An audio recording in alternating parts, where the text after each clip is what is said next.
Hello student, आज हम राज्य का विधानमंडल पढ़ेंगे। पिछली वीडियो में हमने राज्यपाल पढ़ा था, गवर्नर ऑफ स्टेट, और उससे पहले हमें मुख्यमंत्री पढ़ा था और दो पार्ट में हमने मुख्यमंत्री को कंप्लीट किया था, एक पूरे पार्ट में हमने राज्यपाल को कंप्लीट किया था। और अब हम स्टार्ट करेंगे राज्य का विधानमंडल। ये राजस्थान की पॉलिटी का अभी जो चल रहा है, इसको आप अच्छे से पढ़ें, हर एक चीज़ को ध्यान से आप समझने की कोशिश करें। उसमें एक फ्लो में बहुत सारे क्वेश्चन आपके तैयार हो जाएंगे। तो हम जल्दी से जल्दी अभी राजस्थान जीके को पूरा कवर करेंगे और उसके बाद में मैं राजस्थान की हिस्ट्री आपको पढ़ाऊंगा। राजस्थान की हिस्ट्री में कंप्लीट जो है चारों महत्वपूर्ण राजवंश के ऊपर भी हम चर्चा करेंगे। चलिए तो हम स्टार्ट करते हैं राजस्थान की विधानसभा या विधानमंडल। देखिए, इसको स्टार्ट करने से पहले आपको इस डायग्राम को समझना बहुत जरूरी है। भारत में कानून निर्माण करने के लिए विधायिका की आवश्यकता है। आपने कई बार ये शब्द सुने होंगे, विधायिका, व्यवस्थापिका, लोकसभा, राज्यसभा, विधान परिषद। ये शब्द प्रायकर स्टूडेंट को कंफ्यूज करते हैं कि इसमें अंतर क्या है।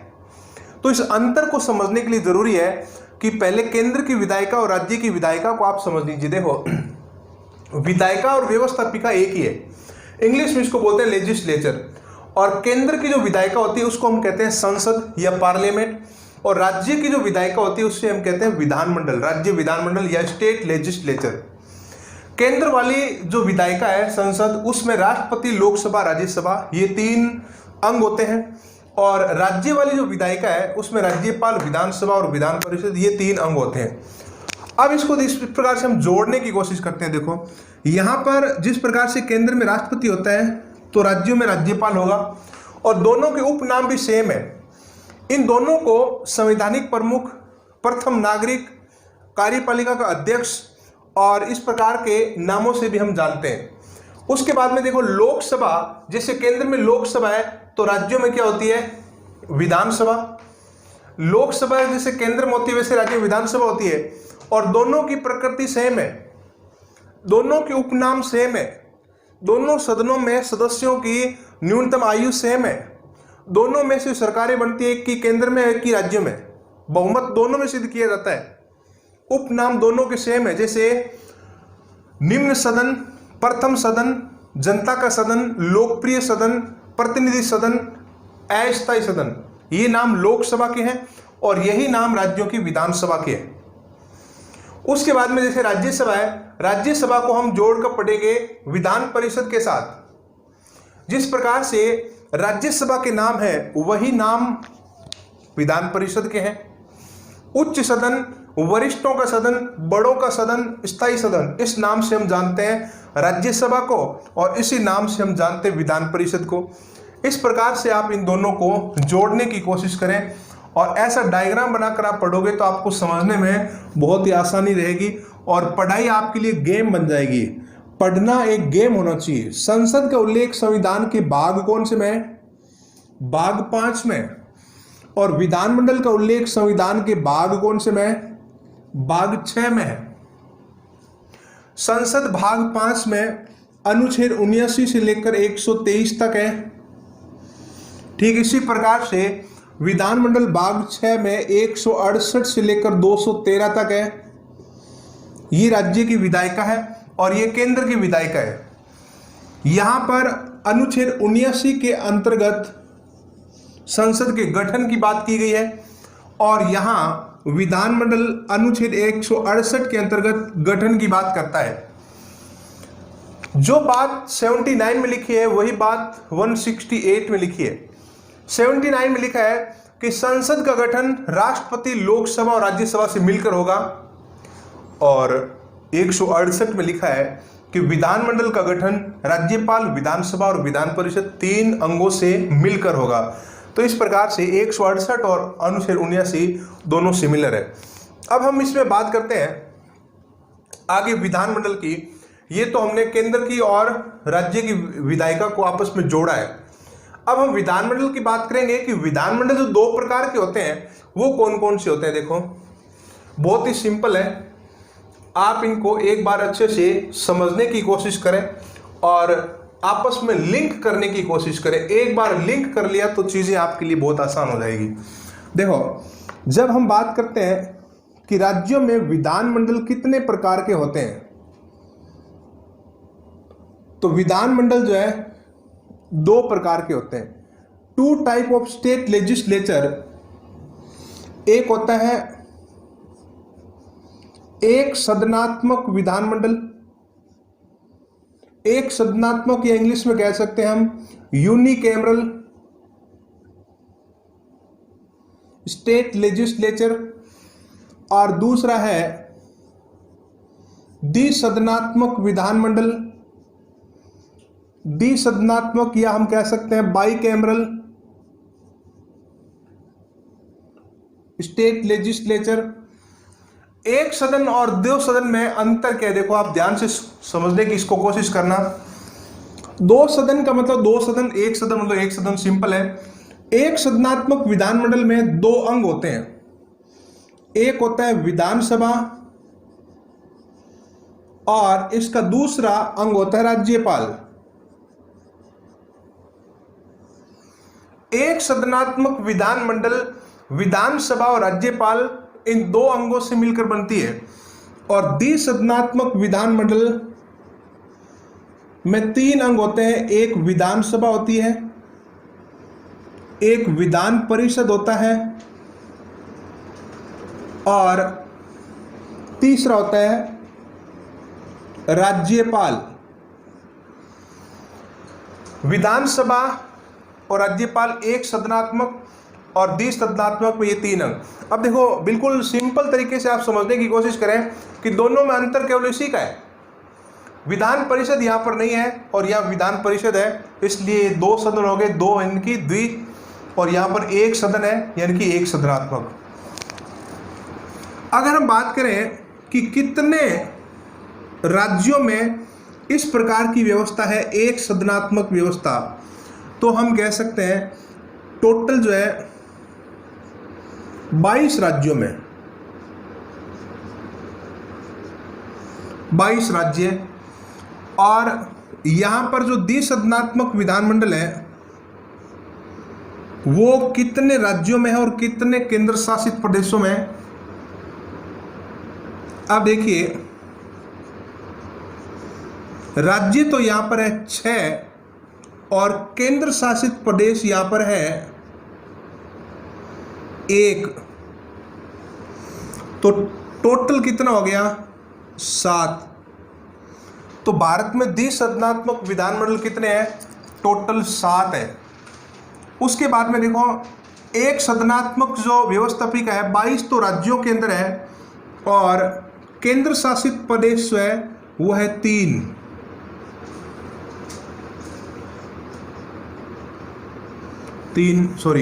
केंद्र शासित प्रदेश है 2 केंद्र शासित प्रदेशों में इस प्रकार की एक सदनात्मक व्यवस्थापिका है।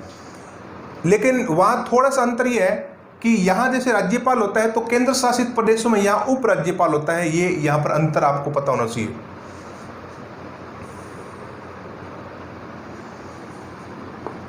चलिए अब आप देखें भारत में टोटल विधानसभाएं कितनी है। अगर हम कहें कि भारत में विधानसभाओं की संख्या कितनी है टोटल, तो हम कहेंगे राज्य कितने हैं, प्रत्येक राज्य में एक विधानसभा होती है। तो राज्यों की संख्या भारत में कितनी है, 28 है, और 28 राज्यों में 28 जो है विधानसभाएं हैं, और केंद्र शासित प्रदेश जो है वो 3 ऐसे हैं जहां पर विधानसभा है। 3 केंद्र शासित प्रदेश में दिल्ली है, पुडुचेरी है और जम्मू कश्मीर है जहां पर विधानसभा है। तो टोटल विधानसभा कितनी है भारत में, 31 विधानसभाएं टोटल है। अब आप देखिए यहां पर बहुत ही सिंपल है, आगे हम बढ़ते हैं। ये डायग्राम आपको समझना जरूरी है, इस प्रकार का डायग्राम आप बना लें, आप इसके स्क्रीनशॉट भी ले सकते हैं। और आगे के इसके हम पार्ट में बात करेंगे कि विधानसभा का गठन किस प्रकार से होता है और विधानसभा में कौन कौन लोग शामिल होते हैं, विधानसभा के चुनाव किस प्रकार से होता है, उसके ऊपर हम चर्चा करेंगे। तो यहाँ पर आप इस प्रकार से इनको डायग्राम से जोड़ने की कोशिश करें। जब आप जोड़कर पढ़ोगे तो आप बहुत अच्छे से इनको याद कर सकते हो। याद करना आपके लिए तब आसान होता है जब आप किसी चीज़ को डायग्राम में डाल देते हो। आपको मैं कहूँ कि ये 10 पन्ने थ्योरी है, आप पढ़कर जो है याद कर लो, तो आप अगर थ्योरी को पढ़ोगे सीधा तो आपको याद नहीं रहेगा। आप उस थ्योरी के डायग्राम बना दो, रफ नोटबुक में डायग्राम बना दो और वो थ्योरी आपको याद हो जाएगी। तो याद करने का सबसे बेस्ट तरीका ये है कि आप उनको डायग्राम में डालें और उसके बाद में चित्रों को देखें, थ्योरी को पढ़ें, चित्रों को देखें, थ्योरी को पढ़ें, और आपको 2-3 बार में इस प्रकार से प्रैक्टिस करने से याद हो जाएगा पूरा। चलिए हम आगे बढ़ते हैं विधानसभा की ओर। ये सारी चीज़ें हमारे डे टू डे लाइफ में जुड़ी होती है और इनकी चर्चा हम प्रायकर समाचार पत्रों में सुनते रहते हैं, इसलिए हमारे लिए काफ़ी आसान भी है। हम बात करते हैं विधानसभा की। विधानसभा या लेजिस्लेटिव असेंबली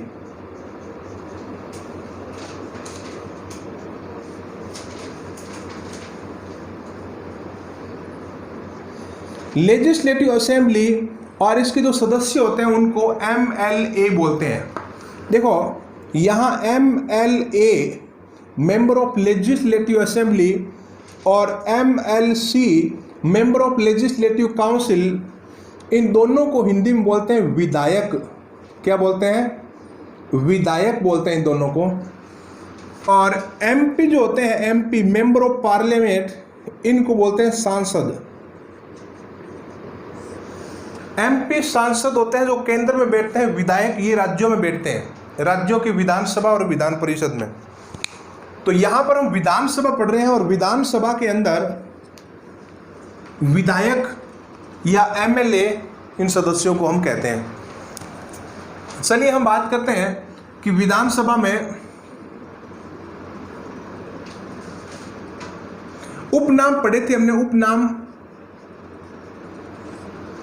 विधानसभा के उपनाम वही है जो लोकसभा के हैं। निम्न सदन, प्रथम सदन, जनता का सदन, प्रतिनिधि सदन, लोकप्रिय सदन और आम जनता का आम सदन। इस प्रकार से विधानसभा को राज्यों में जानते हैं। आम सदन के नाम से, लोअर हाउस के नाम से, प्रथम सदन के नाम से, आम जनता का सदन के नाम से, क्योंकि यहाँ पर आम जनता के द्वारा प्रत्यक्ष रूप से निर्वाचित प्रतिनिधि शामिल होते हैं और उन प्रतिनिधियों के बहुमत से सरकार का निर्माण होता है। तो उपनाम लोकसभा वाले सेम यहाँ पर उपनाम है। यहाँ पर संख्या की अगर हम बात करें तो संख्या के 2 प्रकार के क्वेश्चन यहां पर बनते हैं। एक तो है कि विधानसभा की संख्या कितनी है और एक है इसमें सदस्यों की संख्या कितनी है। विधानसभा भारत में टोटल कितनी है? 31 है। इसको हम 28 + 3 में डिवाइड कर सकते हैं। 28 राज्यों में है और 3 केंद्र शासित प्रदेशों में।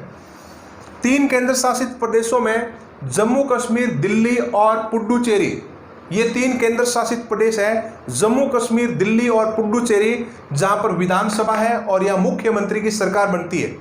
हमेशा ध्यान रहे, जहां विधानसभा होती है वहीं पर मुख्यमंत्री बनता है। विधानसभा नहीं है तो मुख्यमंत्री नहीं बन सकता, सरकार नहीं बन सकती। अब दूसरा आता है सदस्यों की संख्या।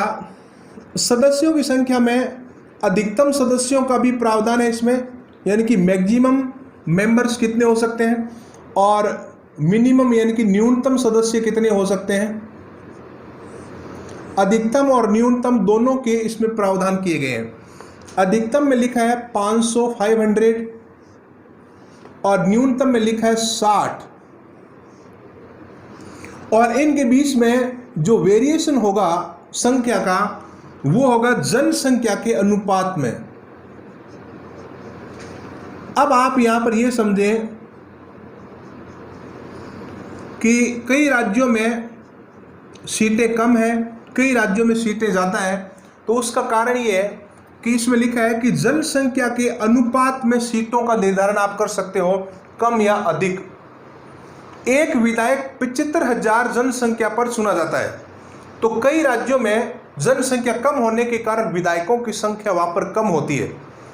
तो अब देखिए, इसलिए 60 से भी कम वाले राज्य है भारत में, जिनको हम कहते हैं न्यूनतम संख्या के अपवाद।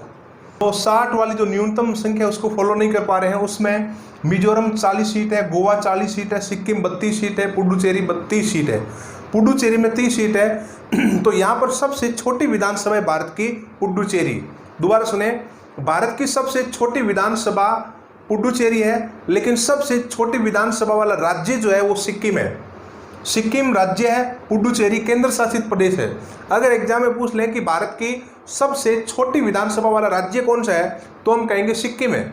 और अगर ऐसा पूछ ले कि भारत में सबसे छोटी विधानसभा कौन सी है, तो हम कहेंगे पुडुचेरी है। और भारत की सबसे बड़ी विधानसभा उत्तर प्रदेश की है, जहां 403 सीटें हैं। तो यहां पर जो सर्वाधिक सीटें हैं, सर्वाधिक सीटों वाला जो राज्य है भारत में वो है यूपी, और यूपी में सीटें हैं 403 सीटों के साथ में ये सबसे ज़्यादा सीटों वाला राज्य है। उसके बाद में वेस्ट बंगाल आता है, और वेस्ट बंगाल में 294 सीट है। और उसके बाद में महाराष्ट्र आता है, और महाराष्ट्र में 288 सीट है। इस प्रकार से 3 विधानसभाओं का क्रम भी आपको पता होना चाहिए। उत्तर प्रदेश विधानसभा भारत की सबसे बड़ी विधानसभा है, उसके बाद में दूसरे स्थान पर पश्चिम बंगाल है, और तीसरे स्थान पर महाराष्ट्र की विधानसभा है। तो इस प्रकार ये सीटों की इस प्रकार से विभाजन हमने किया है। अब हम आगे बढ़ते हैं। विधानसभा की सीटों के बाद में हम बात करेंगे चुनाव। विधानसभा में चुनाव किस प्रकार से होता है, देखो। निर्वाचन, विधानसभा में निर्वाचन होता है प्रत्यक्ष रूप से। प्रत्यक्ष रूप से जहां पर चुनाव होता है वहां पर आम जनता चुनाव में भाग लेती है। आम जनता भाग लेती है, इसलिए इसको आम चुनाव भी कहते हैं। देखो, भारत में 2 प्रकार के चुनाव होते हैं, एक प्रत्यक्ष और दूसरा अप्रत्यक्ष, डायरेक्ट एंड इनडायरेक्ट इलेक्शन। प्रत्यक्ष चुनाव में शामिल है लोकसभा, राज्यों की विधानसभा, पंचायती राज, नगर पालिकाएं। यहाँ पर प्रत्यक्ष डायरेक्ट इलेक्शन होते हैं जनता द्वारा। और अप्रत्यक्ष या इनडायरेक्ट इलेक्शन वाले राष्ट्रपति, उपराष्ट्रपति, राज्यसभा और राज्यों की विधान परिषदें। ये चुनाव अप्रत्यक्ष रूप से या इनडायरेक्ट होता है, जिसमें आम जनता के प्रतिनिधि भाग लेते हैं। तो ये अंतर आपको पता होना बहुत ही जरूरी है। तो विधानसभा के निर्वाचन जो है लोकसभा के समान प्रत्यक्ष रूप से आम जनता द्वारा होता है।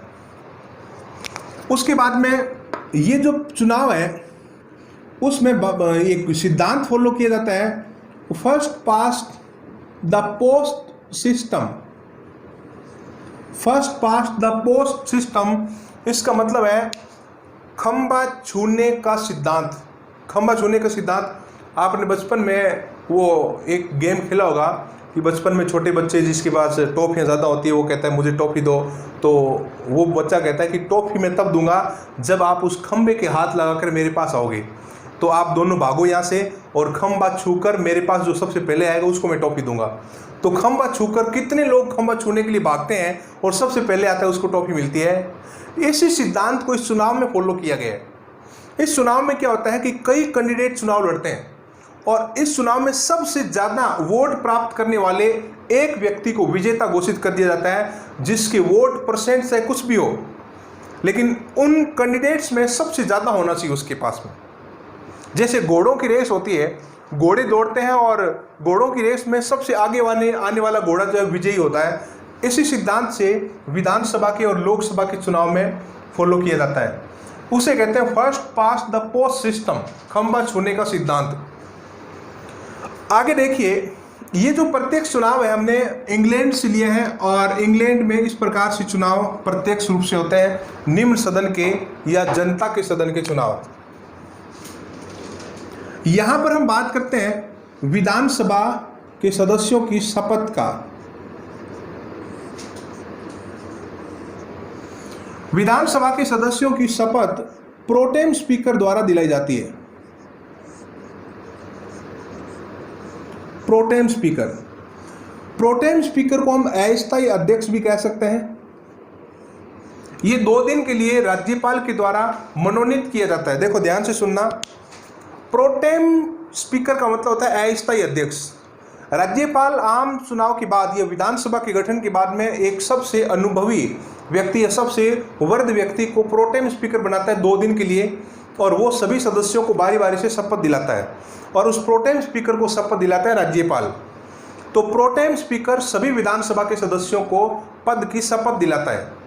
और उसके बाद में हम बात करें कार्यकाल की, कि विधानसभा का कार्यकाल कितना होता है, तो यहाँ पर कार्यकाल के बारे में क्वेश्चन काफ़ी पूछे जाते हैं। कार्यकाल तो वैसे 5 वर्ष का प्रावधान है कि विधानसभा का कार्यकाल 5 वर्ष होता है। इसका उल्लेख संविधान के अनुच्छेद 172 में है। अनुच्छेद 172 के अनुसार 5 वर्ष के लिए होगा, लेकिन क्या 5 वर्ष से कम भी हो सकता है, कार्यकाल घट सकता है? क्या कार्यकाल बढ़ सकता है? बढ़ भी सकता है और घट भी सकता है। देखो यहाँ पर घटेगा तब जब विधानसभा भंग हो जाएगी समय से पहले, उस समय कार्यकाल घट जाएगा। विधानसभा भंग कुछ कारणों से होती है। राष्ट्रपति शासन लगता है और वहाँ सरकार, कोई पार्टी सरकार बनाने में सक्षम नहीं है। इन परिस्थितियों में विधानसभा को भंग किया जाता है। अनुच्छेद 174 के अनुसार राज्यपाल द्वारा और दोबारा चुनाव करवाए जाते हैं। फॉर एग्जाम्पल, राजस्थान में अब तक 2 बार ऐसा हुआ है। अगर हम राजस्थान की बात करें तो राजस्थान में 1980 में 6ठी विधानसभा भंग हुई थी, और 1992 में 9वीं विधानसभा भंग हुई थी। ये समय से पहले 2 विधानसभाएं भंग हुई है। और जब विधानसभा भंग होती है तो दोबारा चुनाव होता है। उस चुनाव को कहते हैं मिड टर्म इलेक्शन या मध्यावधि चुनाव। तो राजस्थान में अब तक कितनी बार मध्यावधि चुनाव हो चुके हैं? 2 बार, 1980 और 1992। क्या कार्यकाल इसका बढ़ सकता है? बिल्कुल बढ़ सकता है। कौन सी परिस्थिति में? राष्ट्रीय आपातकाल में। अगर देश में राष्ट्रीय आपातकाल लग जाता है, अनुच्छेद 352, तो संसद कार्यकाल बढ़ा सकती है। अगर आम चुनाव निकट आ गए हो तो संसद एक प्रस्ताव पारित करके इस चुनाव को 1 साल तक आगे बढ़ा सकती है और विधानसभा का कार्यकाल बढ़ जाता है। राजस्थान में ऐसा हुआ है। 1975 में जब देश में इमरजेंसी लगी हुई थी तो राजस्थान में 5वीं विधानसभा थी, और उस 5वीं विधानसभा का कार्यकाल 3 महीने आगे बढ़ाया गया था। तो राजस्थान में 5वीं विधानसभा एकमात्र ऐसी विधानसभा है जिसने 5 वर्ष 3 महीने अतिरिक्त कार्य किया था। तो राष्ट्रीय आपातकाल के दौरान आम चुनाव नहीं करवा सकते, इसलिए इसका कार्यकाल हम आगे बढ़ा सकते हैं। तो ये थी विधानसभा और विधानसभा के कार्यकाल, उनकी शपथ, सदस्यों की संख्या। और अब उसके बाद में आगे हम पढ़ेंगे विधानसभा के अध्यक्ष। तो आज की वीडियो में इतना ही। बाकी कल 11 बजे हम विधानसभा अध्यक्ष को पढ़ेंगे, और विधानसभा अध्यक्ष में हम पढ़ेंगे कि अध्यक्ष और उपाध्यक्ष किस प्रकार से निर्वाचित होते हैं, और उनकी शपथ के बारे में पढ़ेंगे, उनके कार्यकाल के बारे में। राजस्थान के संदर्भ में अध्यक्ष और उपाध्यक्षों के नाम वगैरह, कुछ महत्वपूर्ण व्यक्तियों के बारे में पढ़ेंगे, और उनकी पावर क्या क्या होती है, अध्यक्ष की पावर, उसके बारे में हम विस्तार से जानेंगे। उसके बाद हम पढ़ेंगे विधान परिषद। विधान परिषद कितने राज्यों में है, कौन कौन से राज्यों में है। विधान परिषद को याद करने के हम एक शॉर्ट ट्रिक बनाएंगे। 7 विधानसभाएं, विधान परिषद जो है आपको ऐसे याद हो जाएगी। और फिर विधानमंडल की कार्रवाई के अंदर हम पढ़ेंगे उसके सत्र, प्रश्नकाल, शून्यकाल, प्रमुख प्रस्तावों के ऊपर, विधेयकों के प्रकार, ये सारी चीज़ें हम पढ़ेंगे। तो आज इतना ही। बाकी हम कल मिलेंगे 11 बजे